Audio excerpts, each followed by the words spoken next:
Halo sahabat Donghua, kali ini kita akan membawakan alur cerita BTTH. Cerita dan video ini diambil dari Forgotten Kid. Tanpa banyak basa-basi, mari kita simak alur ceritanya.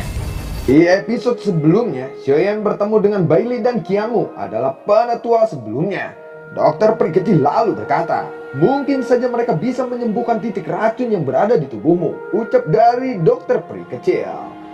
Namun Bailey dan Qianmu menjawab, "Kami berdua bukan Duzun asli, jadi kami tidak bisa membantumu kali ini," ucap dari Bailey dan Qianmu kepada Xiaoyan. Xiaoyan mendengar ini dia sedikit kecewa, namun penetua Su menyadari apa yang dipikirkan oleh Xiaoyan. Dia melambaikan tangannya ke arah Xiaoyan dan mengisyaratkan agar dia tenang saat ini. Penetua Su lalu berkata, "Tetua, ayo kita turun dulu untuk beristirahat. Mungkin sebentar lagi Bailey akan kembali." Mendengar itu Qianmu lalu mengangguk. Setelah itu penetua Su memimpin masuk ke aula akademi dalam. Di dalam aula penetua Su mengobrol dengan Qianmu tentang hal-hal yang terjadi di akademi dalam, termasuk ringkasan tentang api jatuh dari akademi dalam. Qianmu sedikit terkejut ketika mendengar bahwa api Fallen Heartland dari akademi dalam mendarat di tangan Xiaoyan. Segera dia berkata kepada Xiaoyan, "Kamu benar-benar beruntung." Ketika mereka sedang asik mengobrol, tiba-tiba Bailey muncul perlahan memasuki aula. Setelah itu Bailey melemparkan seorang mayat ke tanah. Ternyata itu adalah mayat dari hantu setan lama. Melihat itu, Qianmu lalu berkata, "Peluangmu ke kelas Dozun jadi sedikit lebih besar." Bailey lalu mengangguk. "Baiklah, masalah hari ini sudah selesai. Bailey dan aku akan segera melanjutkan tapa," ucap Qianmu kepada penetua Su. Penetua Su lalu mengangguk, namun dia perlahan berdiri dan berkata, "Tetua, aku berharap kalian berdua bisa membantu. Anak ini telah diracuni oleh racun yang kuat dan dia membutuhkan seorang elit Dozun untuk benar-benar mengeluarkan racunnya. Apakah kalian bisa membantu menghilangkannya?" ucap dari penetua Su. Tatapan kedua tetua menyapu Xiaoyan dan berkata, "Membutuhkan elit Dozun. Ini adalah pertama kalinya bagi kami melihat racun yang begitu kuat. Nah, kemarilah biar aku melihatnya dulu," ucap dari Bailey. Xiaoyan pun memperhatikan segel racunnya. Setelah itu mereka berdua mengulurkan jari mereka bersama-sama. Doki yang sangat padat melonjak keluar membentuk dua kristal energi. Kristal Doki tiba-tiba meledak berubah menjadi kristal kecil mendarat di titik hitam tersebut. Seluruh tubuh Xiaoyan bergetar saat masuknya serbuk kristal ini. Segel racun itu mulai bercahaya. Asap hitam tiba-tiba keluar dari tempat racunnya. "Racun macam apa ini?" ucap dari Qianmu dan Bailey perlahan-lahan menarik jari mereka. "Tetua, bagaimana?" tanya dari penetua Su. "Ini terlalu sulit. Kami berdua bukanlah Dozun asli," ucap dari Qianmu. Mendengar ini Xiaoyan merasa sedikit kecewa. "Bukannya aku tidak bisa menghilangkannya, tetapi membutuhkan waktu bertahun-tahun bagi kami untuk menghilangkan semua racunnya. Apakah kamu mempunyai banyak waktu kali ini?" ucap dari Bailey. Penetua Su menghela nafas dan menepuk bahu Xiaoyan untuk menghiburnya.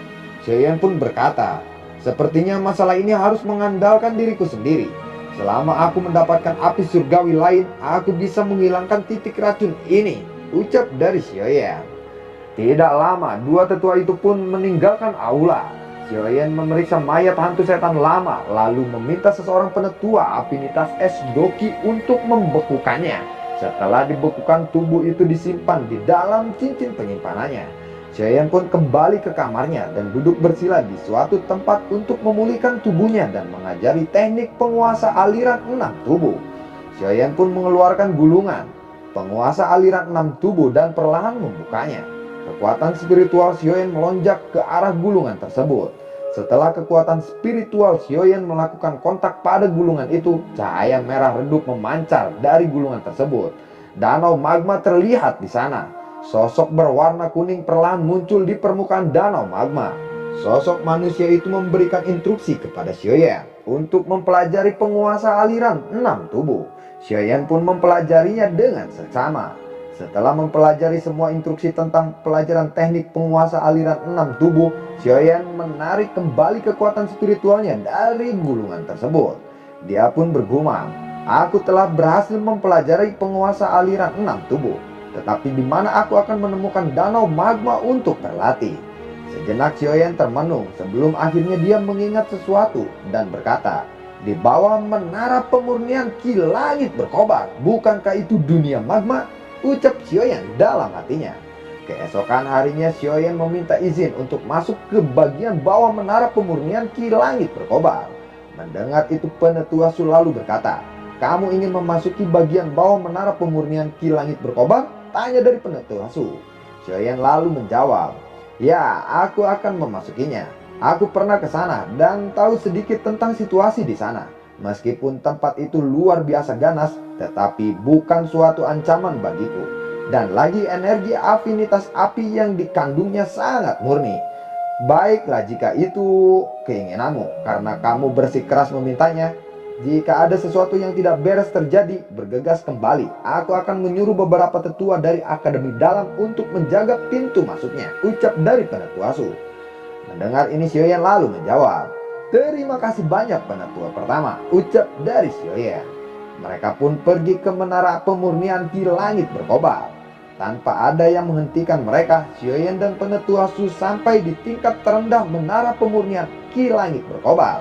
Setelah api hati jatuh ditandukkan oleh Xiaoyan, perlahan tingkat bawah ini tidak lagi seketat dulu. Tetapi pintunya masih tidak pernah terbuka, tetap disegel sampai hari ini. Penetua Su lalu membuka kunci logam besar di pintunya. Kemudian Xiaoyan perlahan mendorong dan membuka pintu logam berat itu. Krik krik. Udara panas segera menyapu keluar. Setelah merasakan hembusan udara panas, Penetua Su lalu berkata, tempat ini saja sudah sangat panas. Aku benar-benar tidak bisa membayangkan bagaimana panasnya dunia magma. Apa kamu yakin ingin berlatih di sini? Ucap dari Penetua Su kepada Xiaoyan. Energi panas semacam ini adalah yang paling aku butuhkan.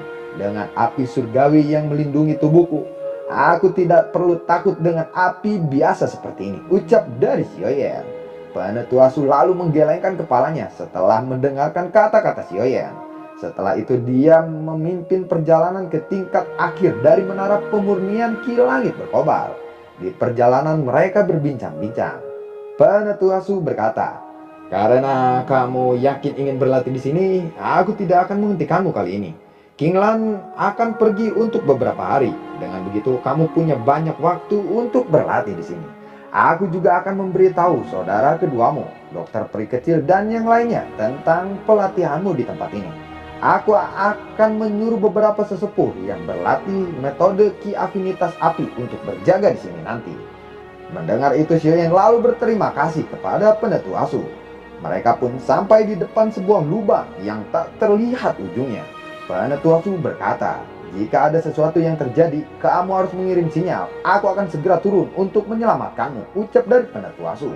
Xiaoyan lalu mengangguk dan tanpa ragu melompat ke lubang itu. Syucung bung. Saat Xiaoyan mendekati lubang magma, udara di sekitarnya juga jauh lebih panas. Xiaoyan mengalirkan api hijau giok ke seluruh tubuhnya agar terlindung dari hawa panas di sekitarnya. Setelah beberapa saat berjalan, Xiaoyan pun tiba di bawah dunia yang luas. Xiaoyan mendekati sisi tembok gunung dan dengan mudah menciptakan sebuah gua kecil. Kemudian dia pun duduk bersila di dalam gua itu. Sebelum Xiaoyan berlatih, ia terlebih dahulu membuat sebuah ramuan obat cairan kental yang mengandung afinitas es dan kemudian membalurkannya ke seluruh tubuhnya. Setelah itu, ia pun mulai berlatih teknik penguasa aliran 6 tubuh. Pelatihan awal tentu saja yang paling sulit karena teknik itu adalah kelas tinggi. Namun keberuntungan Xiaoyan memiliki jejak spiritual di dalam gulungan untuk mempelajarinya. Dunia magma tidak memiliki konsep waktu. Tidak terasa sudah sekitar 10 hari sejak Xiaoyan memasuki tempat ini. Xiaoyan pun memasuki dunia magma untuk berlatih. Sejauh mata memandang, tampaknya tidak ada jejak kehidupan di sini. Setelah itu pun Xiaoyan mengeluarkan pedang Xuan dari cincin penyimpanannya untuk berlatih. Setelah melakukan pelatihan beberapa saat, Xiaoyan menghentikan pelatihannya ketika dia merasakan sebuah gelombang yang menyebabkan tangannya mati rasa. Jelas ada beberapa gelombang magma telah menerobos sebelumnya. Namun untungnya ada penutup cairan dingin yang menghentikannya.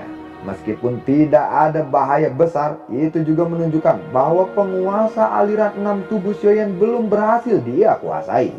Penguasa aliran 6 tubuh sendi ini memang tidak semudah berlatih seperti yang aku harapkan, ucap Sioyan. Sioyan mengembalikan pedang Xuan di tangannya ke cincin penyimpanannya. Mungkin seperti beberapa jam di dunia magma, akan tetapi setengah bulan pelatihan tanpa henti di mana makanan dan tidur dilupakan mungkin terasa pahit dan sepi, tetapi efeknya sangat jelas. Saat ini doki di tubuh Sioyan menjadi semakin banyak. Dia sudah secara bertahap bergerak menuju tingkat bintang 6 doa. Tidak ada konsep waktu di dunia magma yang tenang, namun Sioyan dapat merasakan perubahan kekuatannya. Selain itu, pelatihan penguasaan aliran 6 tubuh secara bertahap semuanya berjalan dengan lancar.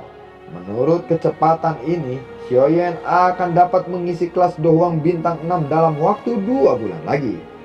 Api mengamuk, teriakan itu bergema di dunia magma. Dua cahaya api setinggi 400 kaki saling beradu saat mereka keluar dari pedang Xuan. Sioyan pun gembira saat mampu melepaskan api yang mengamuk dari gulungan 6 tubuh. Dengan begitu sepertinya Sioyan menguasai tahap awal dari pelatihan ini. Sioyan pun kembali ke gua untuk beristirahat. Ketika ekspresinya tiba-tiba berubah melihat api Fallen Heartland yang berinteraksi terhadap sesuatu, saat ini dia lalu terheran-heran. Dia lalu menatap tajam ke arah lautan magma yang tidak berdasar sebelumnya. Wilayah dalam magma ini seperti memanggil-manggil Fallen Heartland. Sioyan yang keheranan dan penasaran, dia lalu melihat ke bawah. Ada apa sepertinya bisa menyebabkan api Fallen Heartland beraksi begitu banyak, ucap dari Sioyan sambil terheran-heran. Lalu Sioyan melambaikan tangannya. Pedang Xuan sekali lagi muncul di tangannya. Setelah itu dia mengayunkan lengannya dan pedang Xuan itu berubah menjadi sosok berwarna hitam yang melesat menembus dinding gunung. Sioyan telah menambahkan kekuatan spiritual kepada pedang Xuannya. Ini akan menjadi petunjuk arahnya. Nyala api hijau melonjak keluar dari tubuh Sioyan. Setelah tubuhnya terbungkus api hijau dengan cepat, Sioyan memasuki magma yang kental.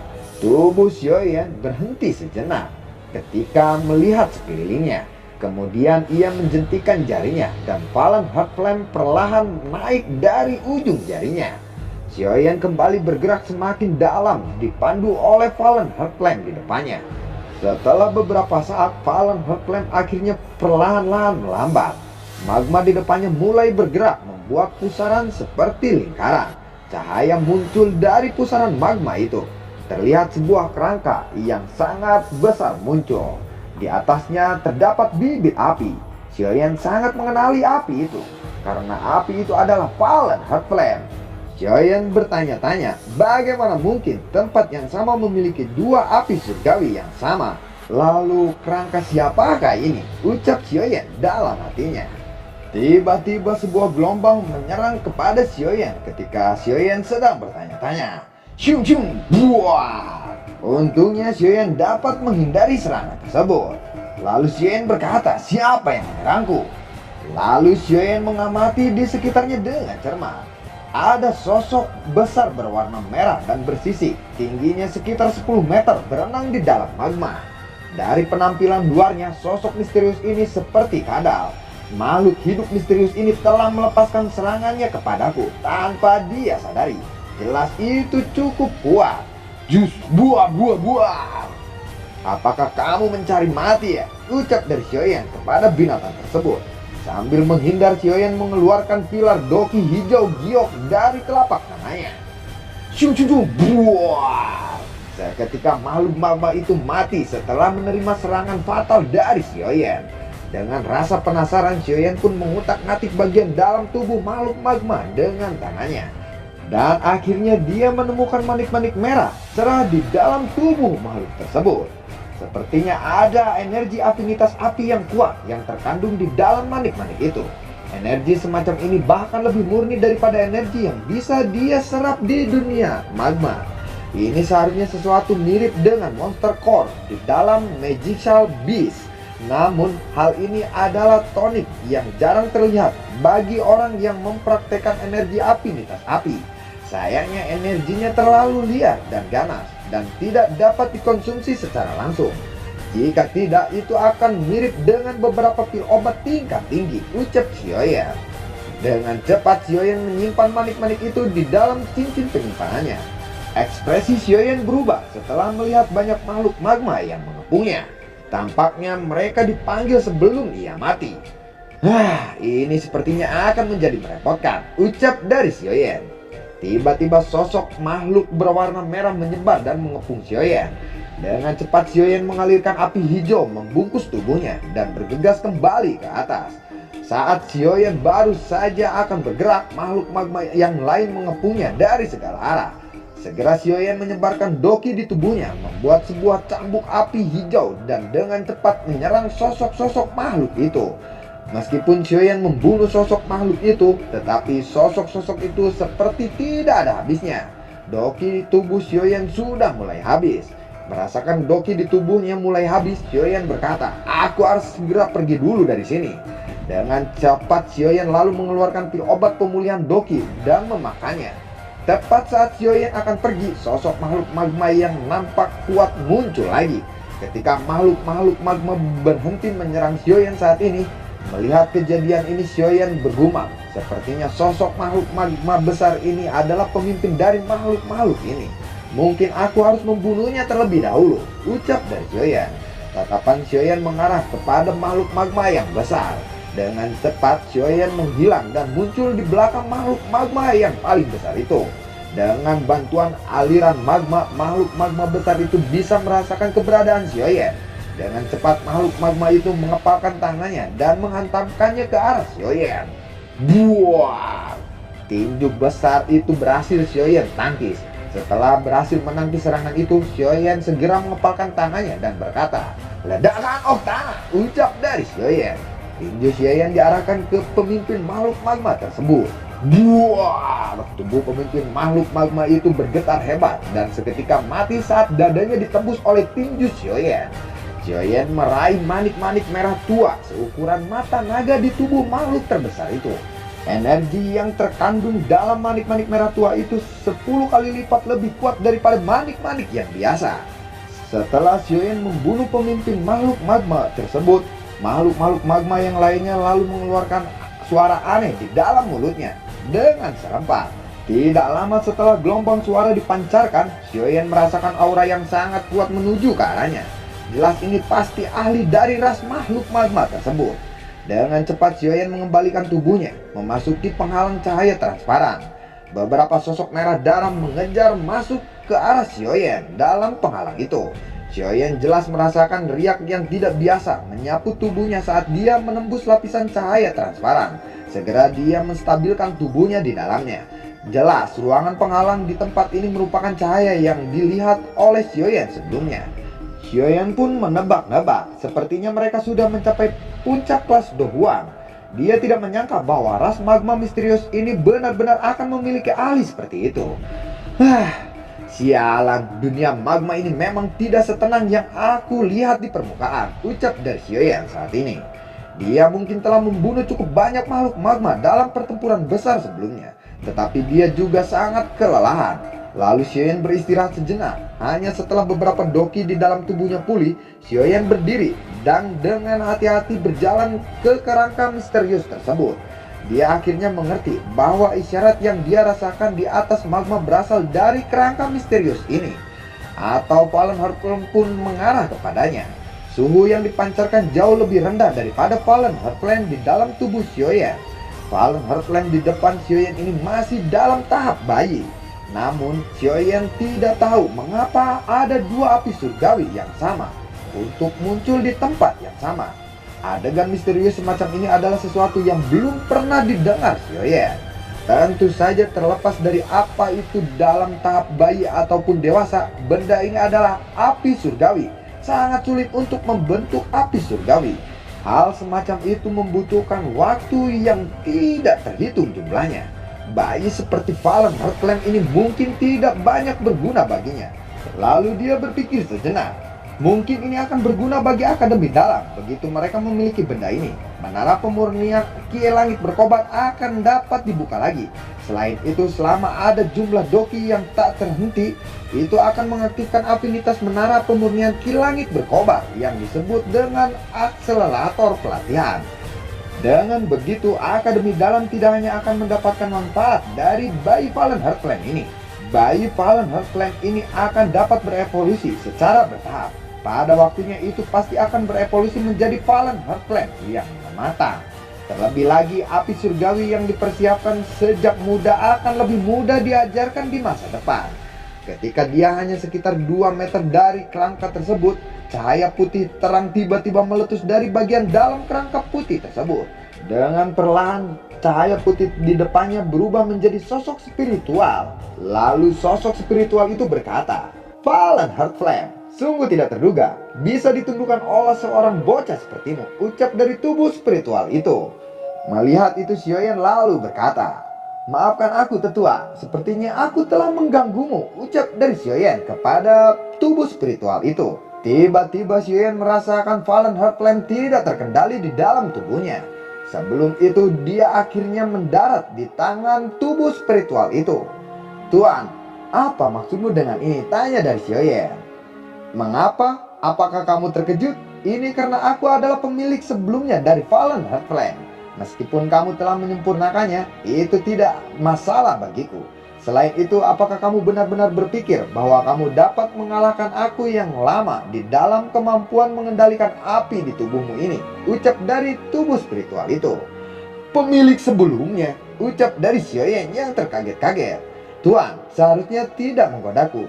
Saat aku menaklukkan Fallen Heartflame, aku tidak merasakan bahwa itu memiliki pemilik," ucap dari Xiaoyan. Mendengar itu, lalu tubuh spiritual itu tertawa. "Kamu secara alami tidak akan dapat merasakan karena aku sudah memberikannya kebebasan sebelum aku mati. Tidak salah untuk mengatakan bahwa ini tanpa pemilik pada saat itu," ucap dari tubuh spiritual ini. Xiaoyan sangat terkejut. Dia tidak menyangka bahwa dia akan bertemu dengan pemilik sebelumnya dari api surgawi Fallen Heartflame ini. "Tenang, aku tidak akan merebut Fallen Heartflame darimu. Sebenarnya aku sudah lama menjadi orang mati. Jiwaku telah menderita selama bertahun-tahun ini. Hal yang kamu lihat sekarang hanyalah tubuh spiritual ini," ucap dari tubuh spiritual yang samar-samar menjelaskan. "Bolehkah saya tahu nama dari penetua?" ucap dari Xiaoyan. Tubuh spiritual itu lalu menjawab, "Aku adalah Yao Tianhuo. Orang lain memanggilku adalah Tianhuo Zunze," ucap dari Tianhuo Zunze. Xiaoyan pun terkejut mendengar ini. Dia lalu berkata, "Abah, Tianhuo Zunze," ucap dari Xiaoyan yang mendengar hal tersebut. Tubuh spiritual Tianhuo Zunze tersenyum melihat ekspresi Xiaoyan. Lalu dia berkata, "Tidak perlu takut, aku yang sekarang hanyalah roh kecil. Mengingat kekuatanmu itu sudah cukup untuk membunuhku," ucap dari roh Tianhuo Zunze. Tianhuo Zunze menjentikan jarinya dan Fallen Heartflame di tangannya berubah menjadi ular api mendekati Xiaoyan. Xiaoyan dengan hati-hati menerima Fallen Heartflame itu, tetapi tidak langsung menyerapnya. Saat Fallen Heartflame berada di tangannya, Xiaoyan berkata, "Maafkan, aku telah menyinggungmu." Melihat itu, Tianhuo Zunze lalu mengangguk. Lalu segera menunjukkan bibit api dan berkata, "Apakah kamu juga tertarik dengan Fallen Heartflame yang ini?" ucap dari Tianhuo Zunze. Xiaoyan tertawa dan berkata, "Api itu milikmu. Lagi pula aku sudah merasa puas dengan apa yang kumiliki sekarang," ucap dari Xiaoyan. "Bocah, tidak usah berbohong. Aku tahu kamu menginginkannya, bukan?" ucap dari Tianhuo Zunze. Tatapan Tianhuo Zunze beralih melihat Fallen Heartflame di tangan Xiaoyan dan berkata, "Fallen Heartflame pertama yang aku temukan adalah nyala api di tanganmu sekarang. Dulu setelah menaklukkan Fallen Heartflame, aku tidak langsung pergi. Aku merasa penasaran dengan dunia magma. Lalu aku menyelidikinya. Setelah memasuki jauh ke dalam dunia magma, aku menemukan benih api surgawi di dalamnya. Penemuan ini membuatku sangat bersukacita. Oleh karena itu, aku dengan rakus menaklukkan juga benih api surgawi Fallen Heartflame. Pada akhirnya dua api bercampur di dalam tubuhku. Tetapi kedua api itu tidak bisa bersatu dan malah bertarung di dalam tubuhku. Yang pada akhirnya tubuhku terluka parah karena itu. Pada saat aku terluka parah, aku tiba-tiba diserang, ucap dari Tian Honzunze sambil menghela nafas. Mendengar cerita dari Tian Honzunze, Xiaoyan lalu bertanya, "Apakah yang menyerangmu adalah makhluk-makhluk magma?" Tanya dari Xiaoyan. Tian Honzunze lalu menjawab, "Sepertinya kamu juga sudah bertemu mereka ya?" Ucap dari Tian Honzunze. Mendengar jawaban Tian Honzunze, Xiaoyan lalu tertawa. Dia lalu berkata, "Haha, iya, mereka telah mengepung dan menyerangku sebelumnya. Aku tidak punya pilihan lain selain pergi ke sini." Mendengar perkataan Xiaoyan, lalu Tian Honzunze kembali bercerita, "Makhluk-makhluk itu tampaknya penduduk asli di tempat ini. Dulu aku bertemu dengan makhluk magma kelas Dozun.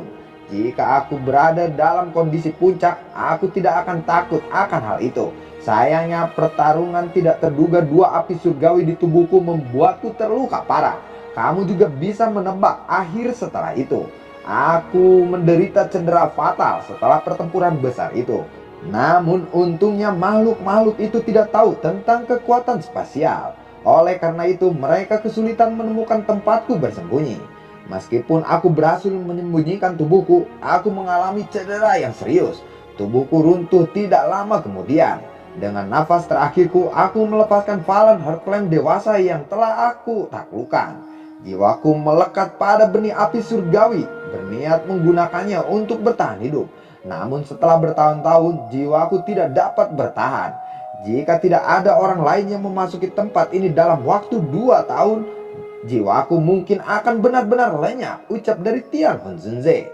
Tatapan Tian Honzunze beralih melihat Fallen Heartflame di tangannya. Lalu dia berkata, "Setelah bertahun-tahun tidak diduga bahwa benih api surgawi bertahap berevolusi menjadi bentuk Fallen Heartflame. Apakah kamu ingin memilikinya juga?" Kali ini Xiaoyan dengan jujur mengangguk kepalanya dan berkata, "Ya, aku menginginkannya. Tapi apa mungkin aku bisa memilikinya?" Ucap dari Xiaoyan. "Bukan tidak mungkin bagimu untuk memilikinya. Namun kamu harus membantuku. Percayalah, aku akan memberimu hadiah yang cukup besar kali ini." Ucap dari Tian Honzunze. "Aku harus membantumu apa?" Tanya dari Xiaoyan. "Aku bisa melihat bahwa kekuatan api di dalam tubuhmu sangat kuat. Aku pikir kamu seharusnya seorang alkemis, bukan?" Ucap dari Tian Honzunze. Mendengar itu Xiaoyan lalu mengangguk. Tian Honzunze kembali berkata, "Karena kamu adalah seorang alkemis, kamu pasti tahu cara memperbaiki roh yang terluka, bukan?" Ucap dari Tian Honzunze. Mata Xiaoyan sedikit menyempit. Membantu ahli kelas Dozun memperbaiki jiwanya bukanlah hal yang mudah. Terlebih lagi dia baru saja bertemu dengan Tian Honzunze dan sama sekali tidak mengenalnya. Jika Xiaoyan membantu dan memperbaikinya pulih, ada kemungkinan Tian Honzunze merebut api surgawinya kembali. Melihat ekspresi Xiaoyan, Tian Honzunze lalu tertawa dan berkata, "Bocah, percayalah kepadaku. Selama kamu bisa memperbaiki jiwaku, aku bersumpah bahwa aku tidak akan menyakitimu kelak." Tian Honzunze lalu mengambil cincin penyimpanan seputih salju dari kerangka di sampingnya. Dengan jentikan jarinya, sebuah gulungan berwarna putih pucat muncul di depannya. Tian Honzunze melemparkan gulungan itu ke arah Xiaoyan dan berkata, "Ini adalah teknik mengusir api 5 cincin. Selama kamu membantuku, benda ini akan menjadi milikmu. Jika kamu ragu kepadaku, kamu dapat mengambil gulungan itu terlebih dahulu." Xiaoyan dengan hati-hati menerima gulungan itu dan perlahan membukanya. Di gulungan itu tertulis, teknik ini dibagi menjadi 5 kategori berdasarkan bentuk bintang. Serigala, macan, tutul, singa, harimau, ular. Setiap jenis binatang memiliki roh apinya sendiri. Setelah penguasaan penuh dari teknik api ini, kelima binatang itu dapat berkumpul dan membentuk formasi api mengusir api 5 cincin. Ia memiliki kekuatan yang sangat besar untuk merebus laut dan membakar langit. Tatapan Xiaoyan lalu menyapu ke arah Tian Honzunze. Perkenalan yang agak sederhana. Lalu Tian Honzunze berkata, "Jika 4 dari 5 bintang dikumpulkan dari api surgawi, kekuatan teknik ini sebanding dengan teknik Dao kelas Tian." Melihat ini Xiaoyan terkejut dan berkata, "Teknik Dao kelas Tian?" ucap dari Xiaoyan kepada Tian Honzunze yang kaget. Setelah itu Xiaoyan lalu berkata lagi, "Baiklah, kalau begitu, aku akan memperbaiki tubuh spiritualmu. Tetapi aku meminta satu syarat darimu," ucap dari Xiaoyan. Mendengar itu, Tian Honzunze lalu berkata, "Apakah syarat kali ini untukku?" ucap dari Tian Honzunze. "Jika kamu benar-benar memulihkan kekuatanmu, aku harap Tuan akan melindungi diriku selama 1 tahun di dunia magma ini," ucap dari Xiaoyan. "Melindungimu selama 1 tahun. Hei bocah, kamu benar-benar tidak menderita kerugian apapun. Kamu benar-benar meminta aku untuk menjadi pengawal selama 1 tahun. Kamu harus tahu bahwa seorang elit Dozun bukanlah seseorang yang hanya bisa dimintai bantuan oleh seorang yang biasa," ucap dari Tian Honzunze. Mendengar itu Xiaoyan lalu berkata, "Waktu 1 tahun hanyalah waktu yang singkat bagi seseorang ahli. Selain itu, aku juga sadar bahwa selama 1 tahun berhasil memperbaiki jiwanya, tidak akan terlalu sulit bagi Anda untuk hidup kembali. Aku pikir ini harga yang pantas untuk menyewa Tuan selama 1 tahun, bukan?" jawab dari Xiaoyan kepada Tuan Honzunze.